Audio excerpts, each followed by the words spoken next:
What's up guys, YST here and welcome back to another Raid Shadow Legends video. I hope everyone's having an amazing day. Today we're going to be speaking about some of the best epic champions to come out of Teleria, sitting on the same caliber of legendary champions, and in some instances even better than them. Like for speaking personally, a bunch of these epics today I would choose over legendaries in specific areas, whether that be down to their unique abilities, how good they perform in Hydra, the clan boss, the arena, you name it, we're going to be diving into them.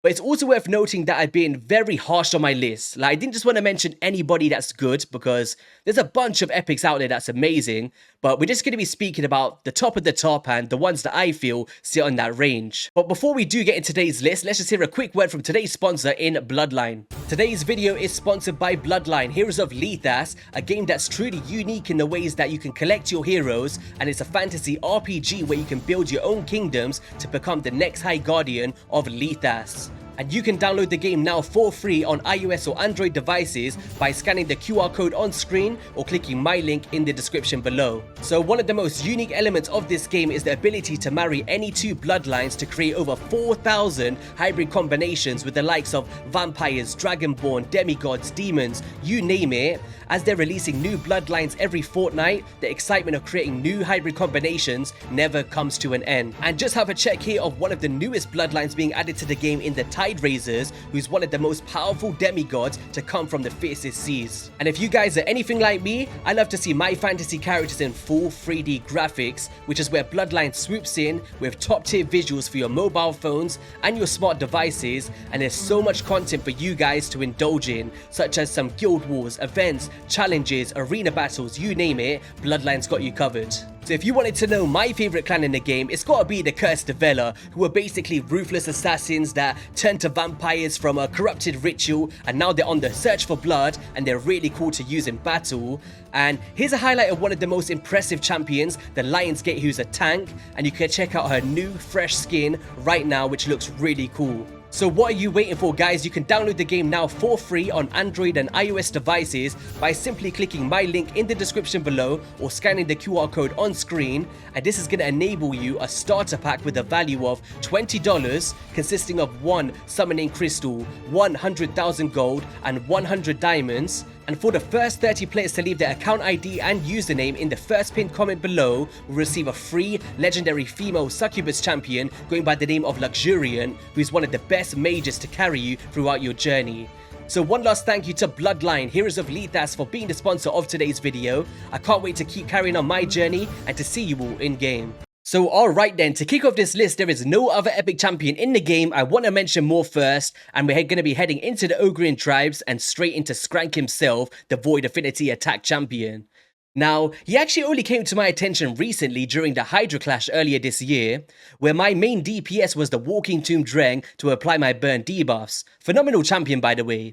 But during those competitions, I was really trying to maximize my damage output, and then a big shout out to Saf from HH Gaming that said to me, why don't you try out Skrank, like, he deals some crazy damage for an epic, and I just couldn't see it at first glance. And then boy oh boy, when I tried him, the damage numbers coming out from this dude, because he's got godlike all around the board, really blew me away.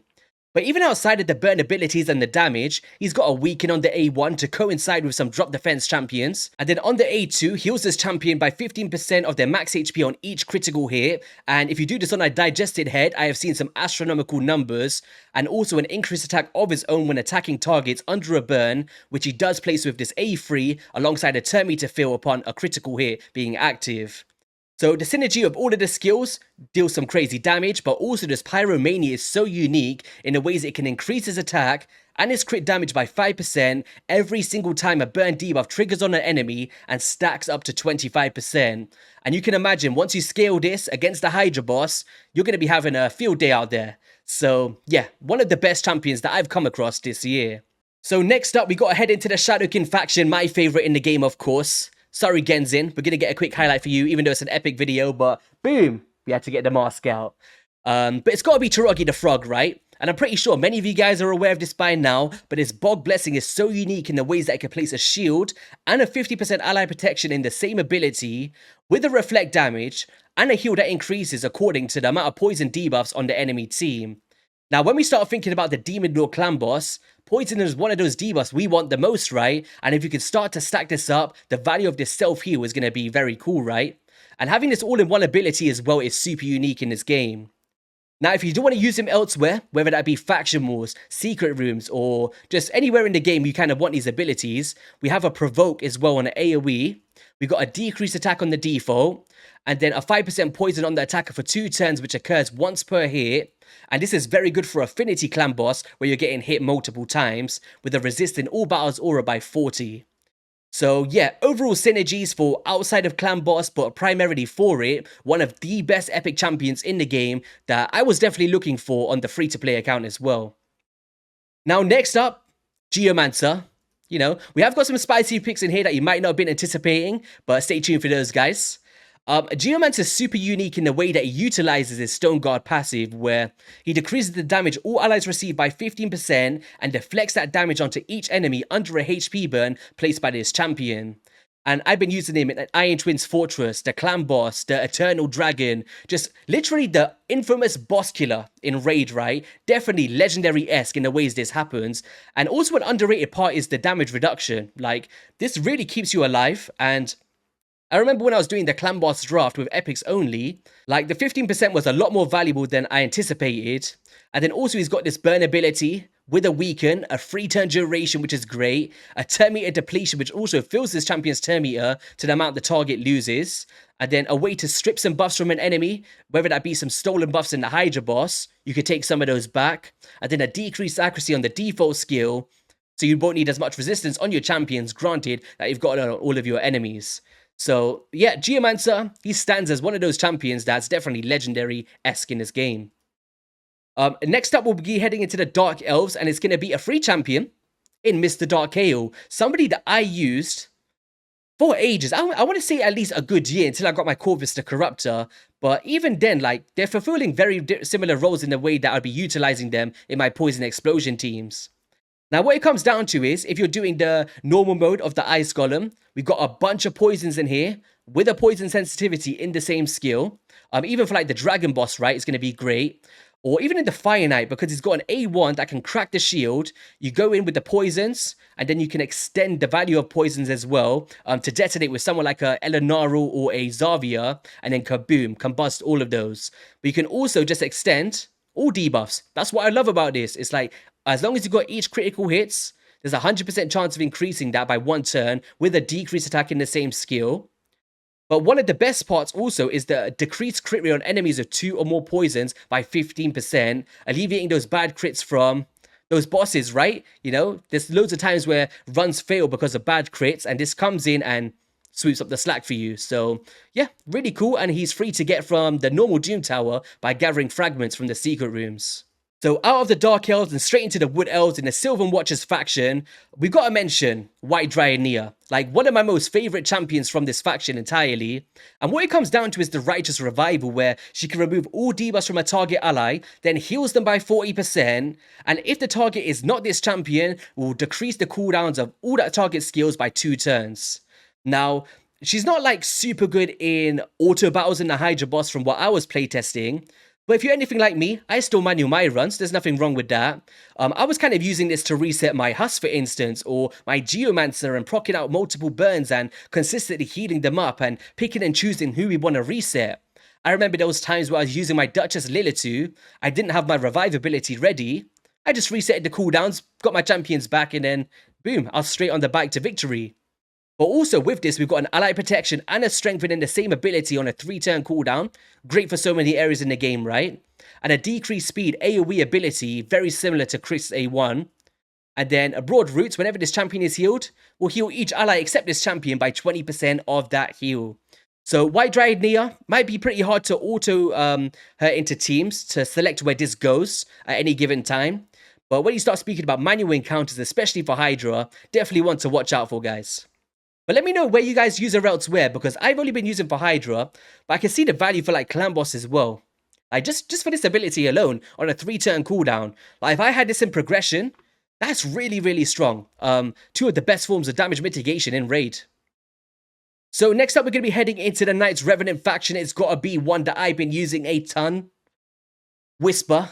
we gotta love Whisper. Now, the damage numbers coming out from her from whether that be the Hydra boss into the Dark Fae, she's made it into my main stage 120 team, and that was out of choice, not just for a video. She's also in my main Phantom Shogun's team on stage 24. It's just crazy, and what it comes down to is if you can apply drop defense and weaken on your target, attacks one enemy 2 times, grants an extra turn if they're under those conditions, leads into this ability, right, will place an increased attack, increased crit rate, and then also will ignore defense entirely if the target is under a weaken, guys. Like, this is one of the most hardest single target abilities in the game and kind of outshines some of those max HP champions where they're capped by 10%. For the simple reason being, like, I've got mine built in Relentless, right? So you go extra turn. You go into here, boom, potential extra turn with the Relentless proc. And then boom, you might get another extra turn because on the Unrelenting has another chance of placing an extra turn as well whenever this champion lands a critical hit and increases damage against bosses by 20%. So it's just crazy. Like, if you can stack her up with potential blessings for bonus stats or, you know, ascended gear and really trying to mid-max this champion, the value that I've seen from her in the past few months has definitely been a game changer. And I would consider myself endgame in Raid Shadow Legends, of course. Next up, we're going to be going into Ruella, another champion that I believe deserves to make this list. Sylvan Watcher, right? Yeah. Now, I wasn't a huge fan of Ruella, and simple reason being I had other options that can fulfill the roles of turn meter depletion and turn meter fills and stuff of that caliber. But when I started to think about the Phantom Shogun's Grove, right, and trying to place multiple debuffs and multiple roles at the same time, I had to look towards Ruella because she's got decreased defense, she's got weaken, she's got decreased speed, all in one ability on a 4-turn cooldown on a 3-time hitter, by the way. She's also got a chance to steal the turn meter from a target upon critical hits. Great for the Dark Fae, by the way, because she's also got a filling of turn meters by 20% and a 30% increased crit rate on your allies for 2 turns on a 3-turn cooldown. With an accuracy in dungeons by 40, by the way, for anyone that's progressing in Fire Knight. So she's definitely a Sylvan Watcher to watch out for, pun intended. And just before we head out of here as well, a base speed of 112, guys. That's really high, right, for an epic champion. So, you know, you can get up to those speeds that you wanted a little bit easier than some other champions out there. Now, we got to speak about the Seeker of Gods, the Aniri herself from the Sacred Order faction. Pretty sure many of you guys are using this champion in multiple places like myself, and arguably a champion that you could build in different ways if you wanted to build dupes. Now, what it comes down to is the Rise of Glory revives a dead ally with 50% HP, then fills their turn meters by 50%, and then resets the cooldowns of all their skills. Like, how much more you want to do here, Godseeker? Phenomenal ability, and I use this in the Sand Devil's Necropolis, you know, pairing up with that ninja, the champion that shall not be named like Voldemort. And I believe there's other options out there like Newt as well, the fusion champion, can all fulfill this role alongside Godseeker. But she's just that fundamental that you want in that team. Also due to this passive here with the Guardian Angel, because she increases the amount of healing allies receive by 10%. And if an ally is about to get killed by a fatal hit, will preempt that hit and place a revive on death. So really nice having 2 forms of different revivals from these 2 abilities here. Quest for Meaning for Clan Boss, attacks all enemies, heals all allies by 15%, increases the duration of all boss whilst also decreasing it on the enemy team, and a bit of a heal mechanic on this A1 ability. Now, the reason why Godseeker is up there in the legendary conversation for me is the versatile value. I have found myself using Godseeker, I think, every single endgame piece of content in Raid. One of my main clan boss teams. She's in my current Iron Twins Fortress team. She's in my Sand Devils team, which I wouldn't be able to do otherwise without building like a Riho Bone Spear team. She's been in Secret Room. She's been in Hydra Boss. Like, you name it. This is somebody that you invest in, no questions asked, guys. Really phenomenal. Huge carry. Next up is a champion I'm not a huge fan of, personally, and I think it's down to his animations only, but his abilities speak for himself, and it's Inquisitor Shamael. Now, I'm pretty sure that many of you guys are getting feared all the time, you know, against Torment in the Hydra boss. It's not nice. Even though I've got Inquisitor, I still don't use it, and then I feel the wrath of that Torment placing those fears. But what he does with the Dauntless, he does each critical hit fills his champion's turn meter by 7.5%, and whenever an ally receives a fear or a true fear debuff from an enemy, this skill will instantly remove the debuff and fill the ally's turn meter by 15%. Now, I'm pretty sure you've seen so many Hydra teams out there that's got this champion in it, and this is the main reason. but also has a lot of damage multipliers coming out from around the board if you can scale this one, as he will ignore 25% of the target's defense and will ignore a further 25% of defense for each buff on this champion, and places a true fear debuff on enemies for 1 turn if this attack kills an enemy. So really good for like getting the digested champions out or killing the decapitated heads. But also for anyone out there that's struggling with the Rotos and Siphi wave on the hard Doom Tower, which I was stuck at one point as well, and then had to revisit it in a future rotation. When I didn't have a Seer, this was the reason why I could get through that wave. It did take me a pretty long time. I had a lot of protection in there, you know. I was trying to stack my buffs and all of that good stuff. But if you can get the optimal tune around him, he could definitely chunk through, kill those Siphis, and also those True Fears can come into effect here. Now, this one I was a bit skeptical about adding into this list to be on that caliber of legendaries in a sense, but I still think that she makes the spot, and it's got to be a law. Like this A1, like, although that we've got new in the game now, but that is a legendary, not everybody might have him. Like, if you pull in a law, this is Fire Knight, game changer. Dark Fae, game changer. If you're using a shield composition in the Scarab King, game changer. If you are talking about turn meter manipulation as a core feature of what you're facing and your encounters, a law. First to mind every single time. So attacks 3 times at random if there's only one target in front of you. All 3 are going onto that target and will decrease the target's turn meter by 25% on each critical hit. So make sure you're getting your crit rate, guys. I'm also an AoE ability here which I use for my opening phase to kill the mirror copies of myself in the Dark Fae. And then the Hellfish Blaze that actually can ignore 50% of the target's defense and can be really nice for some wave clearing potential. Just to like help out your allies and stuff, right? And also accuracy in faction wars, and that's another place. Well, all of these champions are going to be great in faction wars, but having an aura for that, you know, could be valuable for your progression teams. So this next one's going to be like a 2-in-1, 2 peas in the pods. They're both from the same faction, and one's going to be free, and one's not going to be free, but she was guaranteed at one point, I believe. It's going to be Rian the Conjurer and a Madame Ceres, and it comes down to their strip abilities. With this one, we got the Sweeping Dismissal, with a chance to remove all buffs from all enemies and a chance to apply a Weaken. Upside of Rian the Conjurer is a Weaken debuff instead of drop defense. So if you've got champions that's ignoring 100% defense already, you know, you might want to come in and put this instead, because the Weaken is going to amplify your damage where you're regularly ignoring defense, so you might not need that. Also, our blood buffs. I've used this in so many ways in Arena, which actually came in clutch for me. Whether that be like a Valkyrie or a just somebody that's always got loads of buffs in them, right, after you strip. Also revivability as well. So if you've got in live arena, if you want someone that can strip, but also revive as a backup, you know, you can throw her into the mix and she's going to be phenomenal. She's got some quirky stuff to play with her elemental heroes. I thought it was a really cool thing that they did back in the day. I remember reading this and getting hyped up about it, but it just never really played to the caliber that I thought it would. But let me know, guys, if you want to see a video of me trying to use this this kind of elemental trio with Akofdasid and Uros, let me know. We'll try something out. Madame Ceres also, same kind of thing, decreased attack and decreased defense. Also some stealing buff, block debuffs, true fears as well on champions that have buff stolen, and a fear on the A1 as well. Like, really cool champion, definitely one of the reasons I could compete in Arena for a very long time back in the day. So, I don't find myself using it as much nowadays, but I still know the impact that she has on a bunch of your guys' accounts. Now, next up, we're staying in the Dark Elves, I believe. No, she's an Orc. I always thought she's a Dark Elf. And this is a champion that took me so long to get, but she's got to be on the list. Nobody even comes close when you talk about wave-clearing champions. Now, the Karma Burn. Do I even need to read it out, guys? Removes all buffs from all allies and enemies and attacks all enemies. The damage will increase according to the number of removed buffs and has a chance of placing that sleep debuff as well. Increases it by 5% for each buff removed and inflicts less damage to bosses.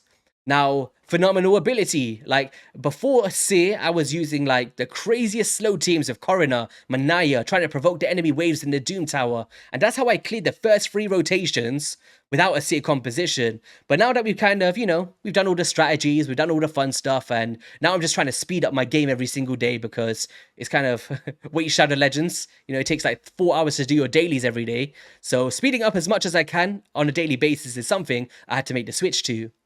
Also, a Weaken, an increased crit rate, that's nice, and a chance of granting an extra turn with a resist in all battles by 40. So, definitely one that you want to max up if you want to do any kind of speed farming methods in dungeons or Doom Towers or even nuking in Arena. I've seen some stuff done. Now, next up is going to be like max HP champions. I'm going to mention them in the same caliber as well. You know, I'm pretty sure you guys know what he's due by now. Now, the reason I would use Husk over other champions would be the Hydra boss in a reflex build, because he's got the Provoke A1 to help out my Coroner to keep the Head of Decay under control, alongside his max HP and really strong for secret rooms and stunning waves as well, and a retaliate for some damage. So one of my favorites, I would say, in Husk, but mainly for Hydra. Now, when we speak about like the Dark Fae or, you know, some other continents where I might need Terminator Depletion, I'll be looking for Royal Guard or even like the Spider's Lair if you're progressing. Decreased speed, we've got Terminator Depletions, we've got max HP abilities, we've got decreased defense, and definitely still in my Dark Fae team at the moment. And then, of course, all of the other max HP champions like Cold Heart and stuff like that would make the list, but obviously it's an EPICS only video today, so we're not going to be going into those. Now, next up's going to be... Now, I'm not sure what you guys feel about this pick, but you let me know if you agree with me. It was one that I really felt for a personal basis should make this. And I would say more for like a progression value, because I felt it on the free-to-play, and I'm pretty sure many of you guys can get some value from it too. Now, back in the day, I believe that everyone would say Tyra would be in this spot, but nowadays I think it's a Tatsu, and I'll explain why. For Demon Lord Clan Boss, in particular, right? He's got an increased defense and continuous heal on a 3-turn cooldown, is what we love to see is easier to tune. We've also got a 3-turn cooldown on an AoE decrease attack, which you can carry into other areas of the game, but also against a clan boss. Maybe pair this with someone else that doesn't have a 100% chance, could have some great value going back and forth as a safety feature. But also it's the ability to have a leech on the A1 as well, with the rest of the synergy in his kit. Like, I remember when I was trying to look for champions that place a leech on the A1, whilst also has an increased defense and heal mechanics. And it was someone like Wither the Crown, who's a legendary champion. So I believe that loads of champions in the game do these skills like individually, but having it all in one ability, if you guys go and check out the Clan Boss draft, everyone was searching for someone like a Tatsu because nobody else was doing it. Also has a way of like removing random debuffs and a defense in all battles by 25% to amplify your defense in those battles. So overall, I felt Hatatsu should make the list, honestly. I think he's very, very underrated. Next up, we're going to be going into Vogoth. Now, outside of Bomb with the Dreadhorn, which we will be using this Festering Dynamo where he can, you know, whenever this champion is attacked, heals all allies by 50% of the damage received, scales very well against those Dread Bombs to keep your team alive. I'm pretty sure many of you guys are familiar with those strategies. But there's also the ability to place a leech on the attacker for 2 turns, every single time he's attacked on a 0-turn cooldown. It's amazing. It's amazing. Like, if you guys are struggling to have leech on a target, whether that be the Eternal Dragon, the Clan Boss, or whatever that may be, that leech is going to be very helpful for you, allowing you to heal by 18% of that damage inflicted on those targets. So, yeah, I think that's always an underrated part of Vogoth that people skip over. Also outside of this, a strong Provoke champion, and also attacks one enemy 3 times. And each hit has a chance of increasing the duration of a random debuff, like a very mini Vizier in a sense, and also a passive by 40. Now, what I love about this champion is straight out the packet, once you pull in, you won't need to invest in books for specific areas. But if you do want to get the buff chances for this extra part hit where he has a chance of increasing the cooldown of a random skill on the attacker, you could put some books in or the provokes, but I ran him without books for a long time and he was still putting in a great job, and great in arena as well. For some defense teams. Next up here, we're going to be going into a Venom H, one of the queens of the game. Here we go. Now, another underrated option I would say, like, I feel like people have started to know about her a little bit more, but I don't think she's used as much as she should be, because heal reduction, very niche in the ways we'll be using this. I use it personally in the Never Spider, where the boss doesn't heal, and then I use Geomancer Burns and takes him to the ground in 2 minutes, guys, on the hardest stage. So if you guys want to see a video on that, let me know. You know, we can maybe try out a strategy like that down the line. But it's also the poison debuffs in the same skill. Now, in the Clan Boss, you might be like, yo, I don't want heal reduction. Get that out of there. You're wasting up a debuff slot. Well, Venom H comes through with the Pain Rife passive, which can literally decrease the damage that enemies receive under heal reduction by 15%, similar to Geomancer's Burn. So if you can implement her into the team, you might be surviving a bit longer. We've got decreased defense, decreased attack, and also a poison detonation on the A1 ability, similar to a Dark Kael. So overall synergies, probably the best epic champion coming out of this faction, guys. We gotta be honest here. Like, who's better than her in this faction? I don't think anybody is. Maybe Aox comes close. He was actually going to make my list, but I was actually going to speak about him as an honorable mention towards the end, but we'll save that. Next up, we got a Kempton from the Skinwalkers faction, somebody that I still don't have, but I've seen the value of him in like hard mode spider teams or the Hydra boss, whatever that may be. So attacks one enemy 3 times, each has a 40% chance of placing a poison debuff, and if the target is under a hex, each will also have a chance of applying a debuff spread effect, taking one random debuff from the target and placing it on all enemies. Also attacks all enemies 3 times, like think about your Giant Slayer procs from this, gonna be amazing. And each has a chance of increasing the duration of any hex debuffs on enemies by 1 turn. And if the enemy is not under hex, has a chance of placing that hex for you. Also, a chance of inflicting damage from 1 poison debuff to enemies under the hex whenever the allies receive damage from poison debuffs.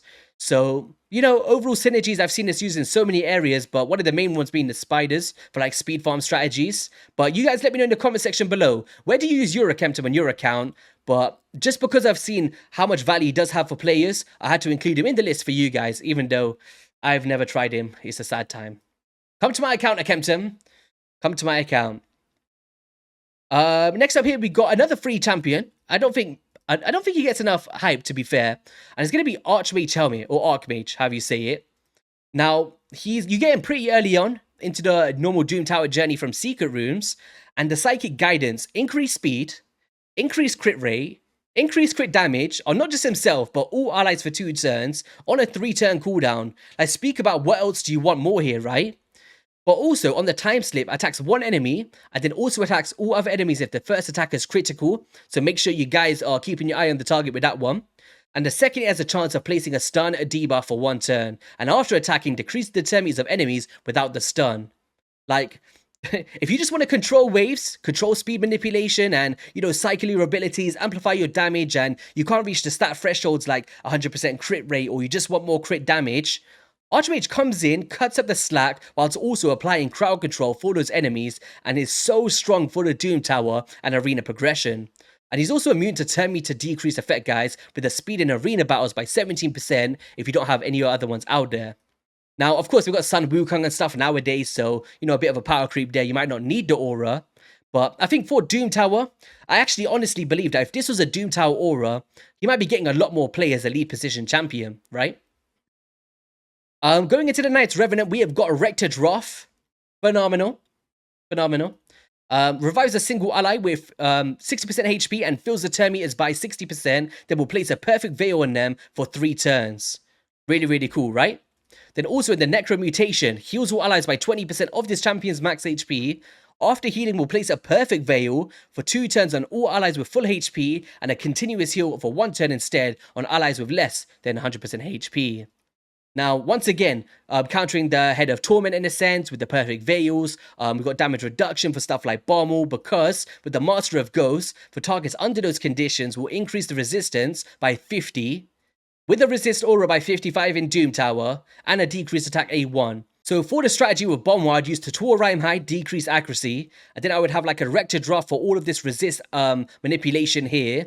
And then also, if you want to bring in increased resistance as well, and then you can use those strategies of like a Geomancer and all of that good stuff. But yeah, she's just a strong, versatile champion for accounts out there. So we're going to be heading into the Shadowkin once again. You know, you're right, Genzin, how's it going over there, buddy? But we got to get your friend, your long-lost cousin in a Genbo that has honored an absolute nuker in this game. Comes down to the Sword Trance because he places the increased crit rate. You only need 70%.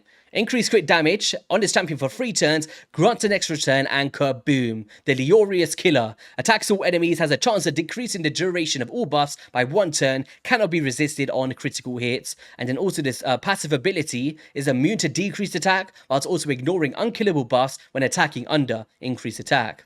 With a speed in arena battles by 20% by the way as well, for anyone that needs that for maybe tag team arena and stuff like that. But you know, overall, strong damage dealer that can definitely carry players out there and definitely carried me for a super long time until I got some more higher end champions like Leorius, for instance.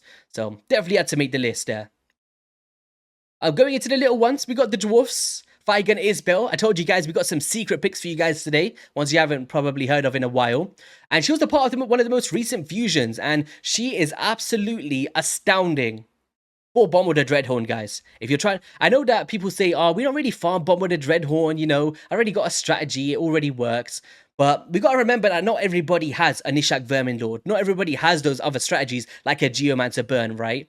And I remember I did a strategy with War Mother, Fire Gun Isbel and an increased attack champion with the weaken, of course. And then Kaboom, I still one-shotted alongside Newt as well for some max HP. So it's really cool that there's other options coming into the mix to spice up teams just to get the job done.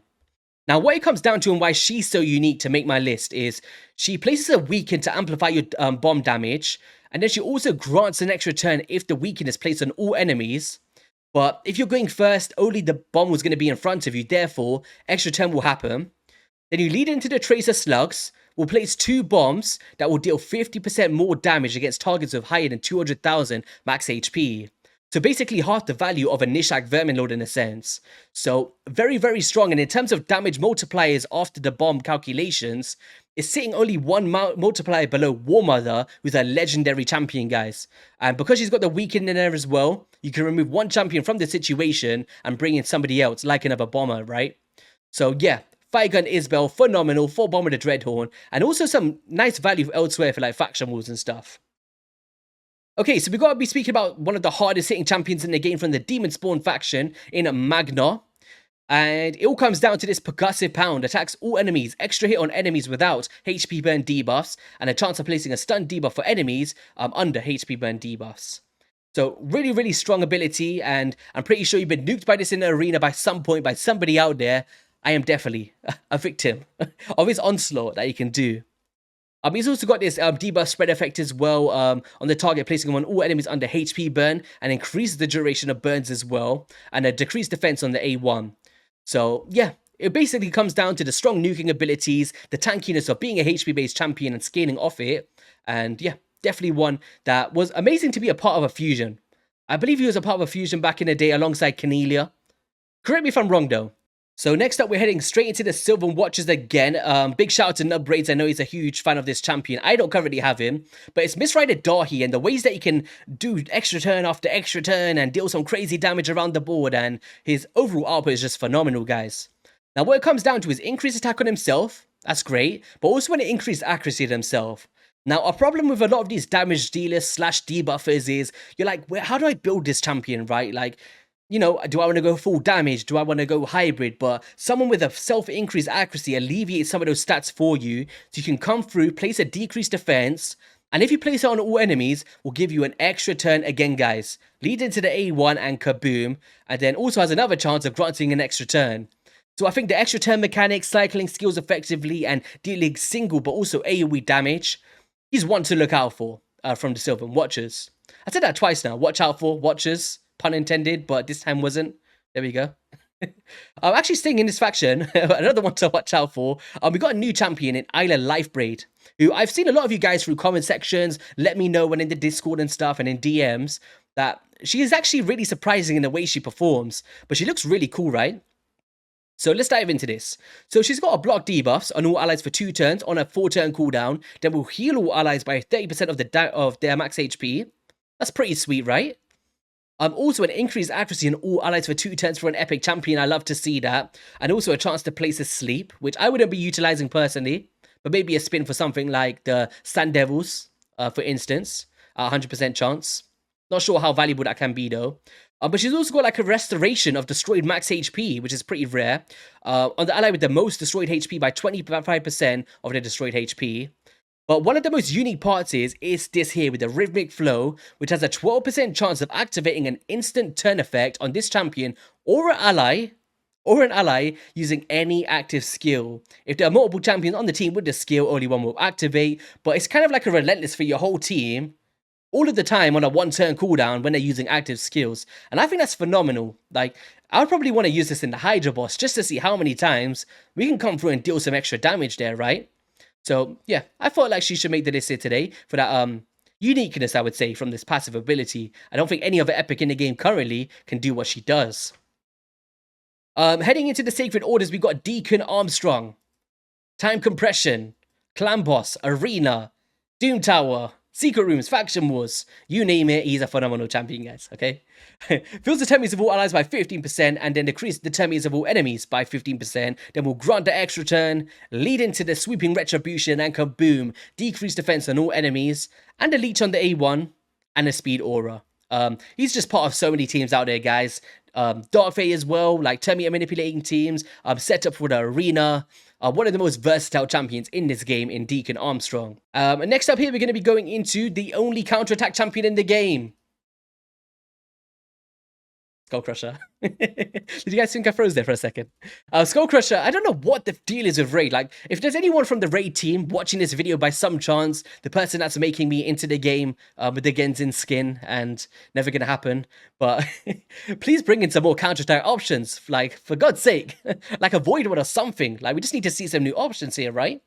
But places a 50% ally protection and a counter-attack in the same skill, and an unkillable in himself. It's an amazing ability, guys, and it only requires one book, and I feel that kind of adds to his value as well. Like, we don't even need this damage here, like, you know what I mean? Like, if you get lucky, get one book in here, you're good to go. 3-turn cooldown, counterattack, boom. Double your clan boss damage in the right compositions, and you'll be well on your way to victory. Like, especially when you're first coming into this game and you're trying to build your first clan boss teams, this is somebody during free-to-play series that everyone is looking for due to the value of that counterattack, which only Valkyrie and Martyr as well can do in this game. So just as a quick honorable mention here, I know a bunch of you guys are going to be like, what about Stag Knight? I personally don't believe he sits on the caliber of legendary champions, personally. I think his kit is very basic, but it's very effective for the mass player base, and it's because he brings all of the fundamentals, and that's what I really love about Stag Knight, and I think he just holds the ground as a strong epic champion. Now, what it comes down to is decreased speed, decreased attack, and decreased defense, and also like an increased accuracy on enemies that get resisted, and, you know, it's not like crazy out of this world abilities, but it might just be all you need to progress, right? And I still use him on my Iron Twins team for the hardest stages with that decreased speed. And also in like the faction wars and stuff as well, a phenomenal champion. Next up here, we got Ursula the Mourner from the same faction, actually.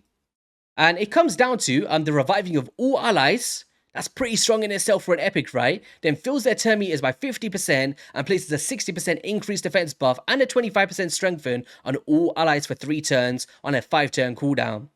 That is pretty sweet, right, to come out from an epic. When you start thinking about the decreased attack as well and an increased attack on allies, pretty nice. And then also a chance of decreasing the target's turn meter with a speed in Doom Tower battles. So, yeah, definitely has to make the list because that is strong.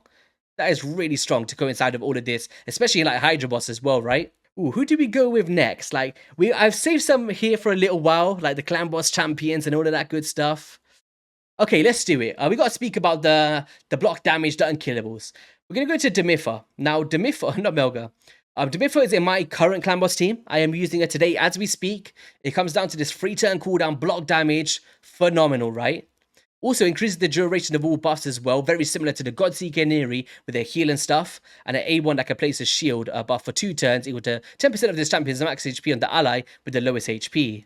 But this is the money scaling one here, Channel the Bloodline, and she's the creation of so many different teams, like, I don't even want to say all the names, like the Mythfu, the, was it? Buster, Mythbusters, I don't know, there's so many names out there for these compositions, but she is the pinnacle of them. And then we've also got Maneater from the Ogrian Tribes faction.